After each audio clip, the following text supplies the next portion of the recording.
Hello everyone, welcome back. আজকে তোমাদেরকে একটি নতুন শব্দ শেখাবো। শব্দটি হচ্ছে ডিজাস্টার। ডিজাস্টার মানে হচ্ছে বিপর্যয়, দুর্যোগ, মহাবিপদ অথবা বড় ধরনের ক্ষতি। এটি সাধারণত কোনো প্রাকৃতিক দুর্ঘটনা যেমন বন্যা, ভূমিকম্প অথবা মানুষের তৈরি বড় ধরনের ভুল উভয় ক্ষেত্রে ব্যবহার করা যায়। চলো কিছু সহজ এক্সাম্পলের মাধ্যমে দেখে নেই। For examples, the flood was a big disaster. বন্যাটি ছিল একটি বড় বিপর্যয়।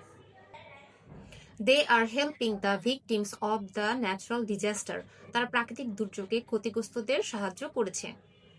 The earthquake was a terrible disaster for the city. ভূমিকম্পটি শহরের জন্য খুব ভয়াবহ একটি দুর্যোগ ছিল। The exam went so badly it felt like a disaster. পরীক্ষাটি এতই খারাপ হয়েছিল যে মনে হচ্ছে একেবারে বিপর্যয়। The party was A total disaster. অনুষ্ঠানটি পুরোপুরি একটি বিপর্যয় ছিল। বন্ধুরা, এখন তোমাদের পালা। এই শব্দটি দিয়ে একটি বাক্য বানিয়ে কমেন্টে লিখো।